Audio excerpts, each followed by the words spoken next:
So influence at the really high level is the ability to change someone's thought or action. It doesn't always have to have action. A lot of people out there say that influence have to create an action, not necessarily. Okay, every time you move people down the purchase funnel, when you change someone's mind from being, for example, not aware of your product to being starting to aware, and then being interested and desirable, then you change their mind. So that's some form of influence as well. And then eventually you influence them so much that they took action to either purchase or refer to a friend, then that's also influence. So it's a changing people's mind or action. Okay, so the thing that I want to point out is that it matters how you do it too, because a lot of people say, it doesn't matter how you do it as long as you change people's mind.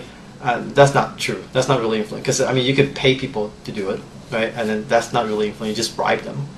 You could force people to do it. You could put a gun in their head. That's not influence, right? So I have like basically 4 points. I call them like no carrot, no stick, no annoyance, no trick. Okay, no carrot meaning no money. It doesn't mean no reward, but just no money. And no stick means no force. You can't force people to do things. That's not really influence. And no annoyance means that you can't frustrate them. You can't spam them or anything. They have to really want to do it themselves. Okay? And sometimes people want to do things themselves, but they just didn't get the whole picture. They get tricked, right? They get deceived into doing things. So the last one is no trick, right? So you can't have, so basically influence is basically the ability to influence, the ability to cause a change in some people's mind or action under the condition of no carrot, no stick, no annoyance, no tricks.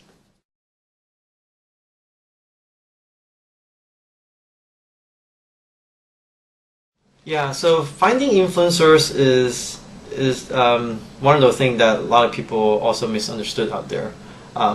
Many people, vendors, claim that they could find influencer, and they're actually finding the noisemakers. So I believe that finding influencer requires 6 factors. So the model that I developed basically models a two-party dynamic there. Okay, in order for influencer to influence a target audience, say like influence C, his influence has to be propagated to him, right? And in order for him to influence, otherwise there's no chance. So for the influencer's influence to propagate to the influencee, there must be 6 factors that have to be met. And the first factor is credibility, domain credibility, because there's no such thing as universal influencer.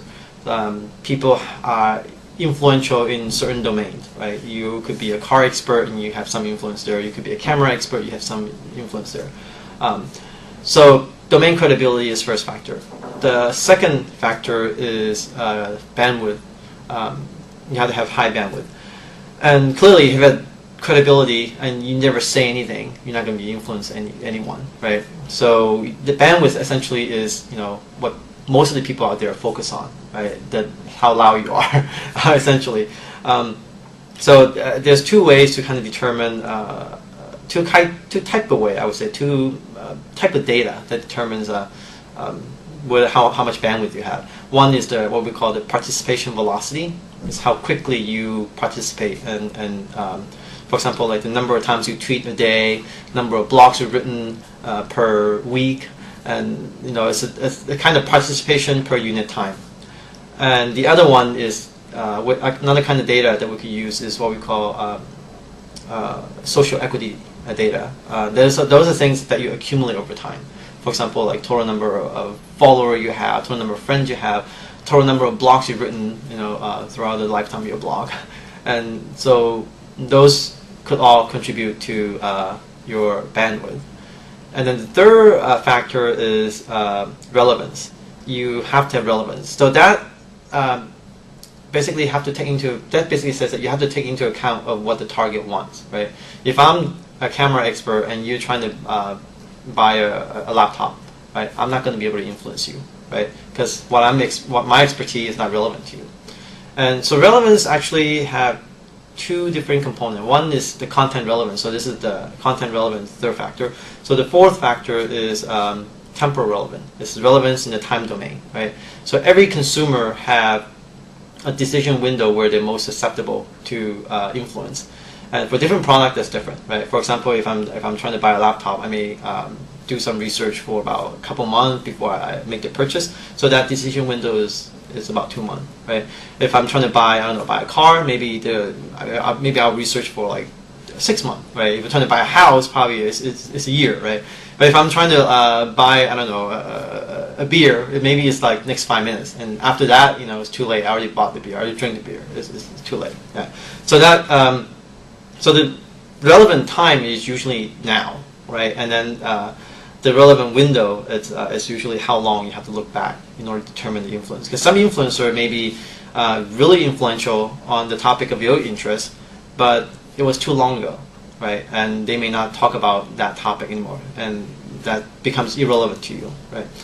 And the fifth factor is channel alignment. Channel alignment simply is the alignment of where the influencer is and where the target is. They better be in the same place, basically.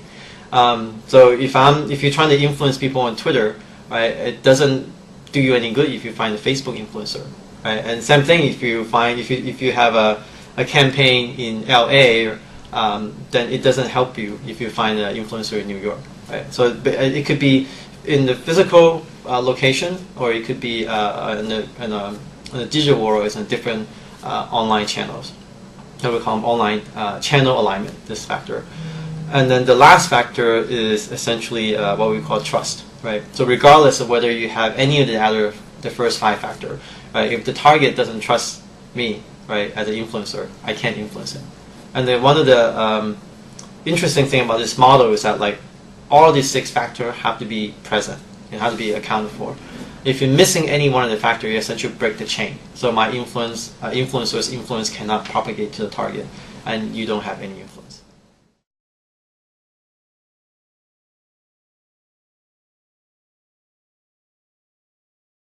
That's actually the hard part, right? So, you know, the easy part is actually to find them. Once you find them, it's actually very difficult to build a working relationship with them in the long term, right? Because if you can't really treat them like employees, right, and work them, you know, like your employee, because they're going to hate you and they're going to turn against you. And you probably shouldn't pay them either, because if you pay them, essentially they lose credibility, right? I mean, once people realize they get paid to propagate a certain message, then they're not going to trust the influencer anymore. So they lose credibility that way.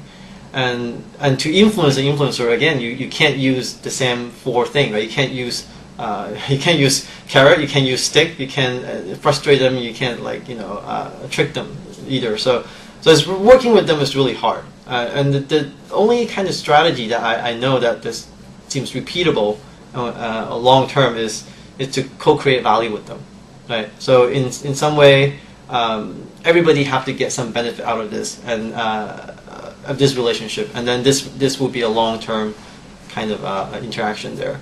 And one example that I could think of is, for example, using a community, right? So a community provides an audience for the influencer, right? So the influencers could actually gain their influence and by providing help, the expertise in the community, and the community member gets benefit from his expertise, and clearly the sponsoring brand for the community gets benefits of effective word of mouth through the influencer. So this is truly a win-win-win strategy for everyone. So that's one way that you could do it.